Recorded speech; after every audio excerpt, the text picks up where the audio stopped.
For Jesus, the target that he tackled for the kingdom was as big as it gets, the whole world. But he held this tension in investing deeply with a few leaders as his primary strategy. How do we navigate that tension in tackling big targets, whole people groups, cities, even nations? In this episode, we're going to look at the tension of this topic, and I'm going to share with you some audio from a recent retreat that will help to address this for your context. Going to be helpful for you and your target and your team. That's coming up. Hey there, guys. Welcome back to the H3X Podcast. My name is Mark Gehring, and together with your host, Dave Miller, we look at the head, the heart, and the hands of the multiplying church and her leaders. Dave and I have been kind of unpacking how you go about tackling big targets while investing deeply into a few leaders. And in this episode, as I shared in the intro, I'm going to share with you some audio from a recent retreat that I think will be helpful for you along those lines. And the reality is we can't, first of all, it's really important to say we can't reach any kind of target on our own, whether that's a local target of an oikos that we're in, a relational network, or tackling something massive like New York City or a people group target. We can't do it, but Jesus can, and he actually models for us that strategy. So it's really important that we go back to Jesus and think through how did he tackle big targets? Because he did. He tackled the whole world as his target, but he did invest deeply into a few leaders. So it's really helpful for us to revisit how did Jesus do this? Now, I think Mark 5 really is a helpful way to frame up this tension.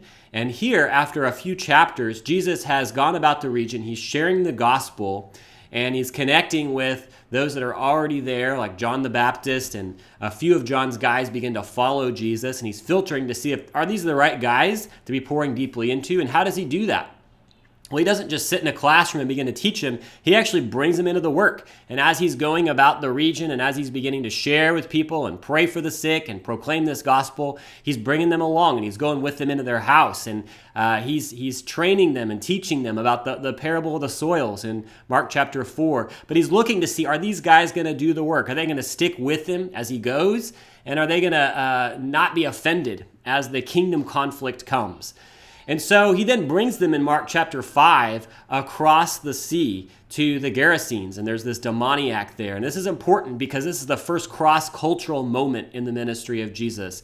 And so he's bringing these guys with him, and he's modeling it for them, and they begin to engage. And this guy comes out of this interaction, and he actually is sent back to his people to share with his friends and his family. But the point here being that Jesus is modeling a strategy for us. His target is the whole world, and he's trying to find a few guys, a few leaders that he can reproduce the DNA of the kingdom into.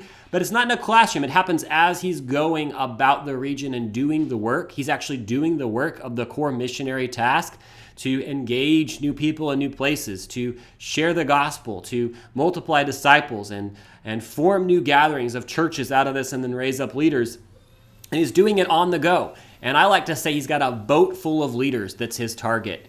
And so that was his vision, was the whole world, but he's doing that by bringing a boat full of leaders, to put a metaphor to it, along with him as he goes, to raise them up, to train them for the work in the process of doing the work. So this was his strategy, and Dave and I have been talking around this of what is this, how do we hold in tension this reality of being owners of the core missionary task to do those things that I just listed out that we see Paul doing in Acts 13 and 14 on his first missionary journey. How do we hold in tension doing that work, but also being catalysts for that work at a broader level? And I shared during a recent mid-level retreat that how this can look from a metaphor that a mentor of mine, Chuck Wood, shared, and I blatantly stole it from him. And as we were at the retreat, God brought to mind this video from Chuck Wood. This video is for city, regional, and global No Place Left leaders. And today we're going to talk about our strategic aim. He addressed city leaders around this challenge of the Crosswinds coming, but how do you stay focused on no place left? Is evangelism going to get the job done, or disciples? And Chuck really focused in on multiplying leaders. So, I want you to check out that video from Chuck. It's linked in the description below. But here's how we began to land the plane, so to speak, at the retreat in a way that was hopefully helpful for those that were present. And I think it will be helpful for you as well. So we've got the 5 boroughs here: Manhattan, Brooklyn, Queens, Bronx, Staten Island. And then as you head out to Long Island, Nassau County is pretty massive. Suffolk County up north, Westchester, out in Newark, in New Jersey, and Middlesex County as well out there, that become the geography that surrounds the metro. And then within that, just starting to see, I think Global Gates has really kind of pioneered and headed us up on this direction, but the affinity groups seem to be the way in which not only seems to be the way that it's emerging in the city, but like people that we're meeting are talking about it in terms of South Asians who are in the harvest. You guys are framing it in terms of the Central Asian. So just those affinity groups that we know of North African, Middle Eastern is one, South Asian, Central Asian, Sub-Saharan African, Asian Pacific Rim, Latino, Jews, European. There's 8 out of 10 there to at least start with as a starting place. And so that begins to kind of frame up super macro, 10 by 10. That's still like a lot to tackle. And so that's where this idea of the 5 by 5 comes in.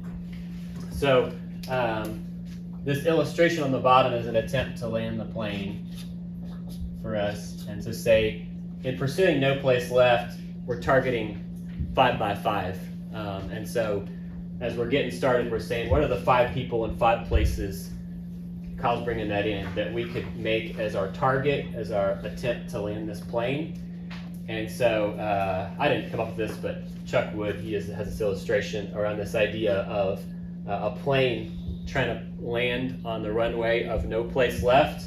Has all of these. So when you're trying to land a plane, I guess I should say, you're ideally landing it in against the wind.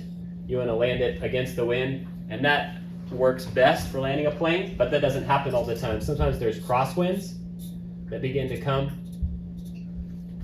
And so that's going to threaten to blow this plane. If it's still just aiming for the runway, going straight, it's going to blow it off course, right? It's not going to hit the runway. So what does it got to do to adjust for the crosswinds? It's got to compensate, right? It's got to aim into the wind in order to begin to actually land on the runway. And so we just spent this weekend looking at how teams emerged for Paul, right, in the missionary journeys. Were there some crosswinds that he faced or that Jesus faced? What were some of the crosswinds? Persecution, yeah. Sickness. Yep. Sharp disagreements. Yep, conflict. Warfare, spiritual warfare. What else?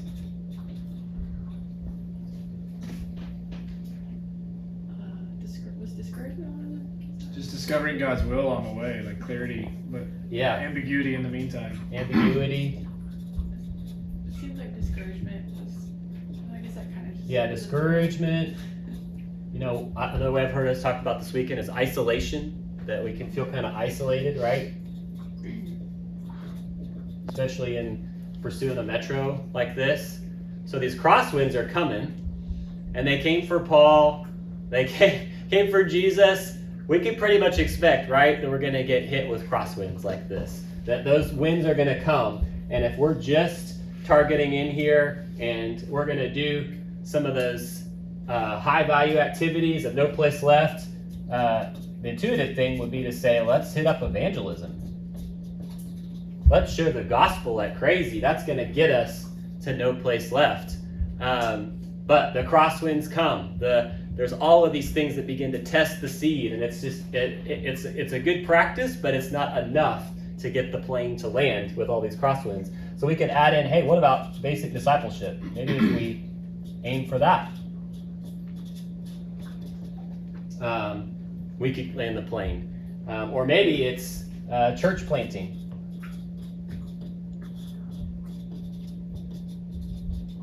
And we need those things. But, in Jesus, what did he define in the upper room? John 17. How did he define his success? Anybody know or remember this? What was he looking for? He said, I've completed the work that you've given me to do. What was the work? I've not lost any that you gave to me. I've not lost any that you gave to me. He spent years right there, right? He's pursuing about the biggest elephant target you could say, which is the whole world, right? The whole world. And how did he define success at the end of the day in the upper room? What'd you say, Chad? Yeah, I didn't lose any that you gave me. I didn't lose any you gave me. So Jesus, he is facing those crosswinds. And in order to hit this target, for an airline pilot, they've got to turn into the crosswind. In the last minute, they've got to turn the plane back to actually land on the runway. So they've got to be aimed here. The plane itself is actually still going in that direction, even as they're going towards the runway. And then at the last second, they've got to turn. So Jesus, he's got these crosswinds coming. They're coming at him. They're coming at him. And he says, I've completed the work you've given me to do, multiplying leaders. We shorthand use the tool 139 to clarify this idea of how do we turn into these crosswinds? We've got to be pouring deeply into a few multiplying leaders, right? One more just analogy here as we kind of finish this up. Jesus, he as he's trying to make sure that his guys are going to new people and new places, we see in Mark 5, right? Mark 5, 18 to 20. You guys remember the story of the demoniac? What does he say to the demoniac as he's wanting to come along with Jesus? Can I jump in the boat with you? He said no. He said no. What do you tell him to do? Go to your family, your friends. Go to your family, your friends. So Jesus comes across the water here, right? And he's got guys with him. Is there a few that he's picked up out of the harvest, and he's still mauling them? He's still working with them, and he's also finding guys in the harvest as he's training these guys to go cross-culturally here and go and begin to engage in a new people, a new place, the Gerasenes. And so he's bringing them along, he's mauling them, he's also meeting a guy, and he's pointing him to go back. But the point here is he's building this community, this family, as they go. They're forming rhythms together in the harvest as they go. And to fight the crosswinds, he's saying, man, we've got to focus on the few, bring them along for the ride, and focus on making sure this DNA goes deep with a few. At the same time, keeping their eyes here. Because what does he leave them with in Acts 1:8? How does he vision cast to them? Jerusalem, Judea, Samaria, the ends of the earth. He gives them a 5x5. So that their eyes are on the gaps, while the strategy is still pouring deeply into the few and building the family as they go. So I just felt this as a way to kind of bring this together of two questions for us to come away from the weekend. Is what's your 139? And then where's next? And that's our 5x5. And it can't be either or. If we're just going 5x5 and we're just going super broad and we're not ever stopping to pour deeply into a few like Jesus did, we're not going to get traction. We're not going to get depth and multiplication. But we could actually be just focused on just the depth and just pouring into the few, and we're not going to ever get to the gaps. And so in order to get this plane landed, here's what I see. It's both and. We've got to be steering the plane into the crosswinds of all this stuff that's coming at us to aim towards 139. But the plane's still got to hit the runway. We still got to be keeping in mind and vision casting the 5x5. How are we pursuing the no place left in the midst of all that? So I'm going to leave you guys with those two questions as we figuratively land the plane for the weekend of who is the 139, how are those emerging out of the targets that we've got, and then how are we keeping the next hill on our radar as we go. So as we finish out this episode, I want to leave you with Chuck's final charge from that video on why it's so important we focus on reproducing disciple makers. Here's Chuck.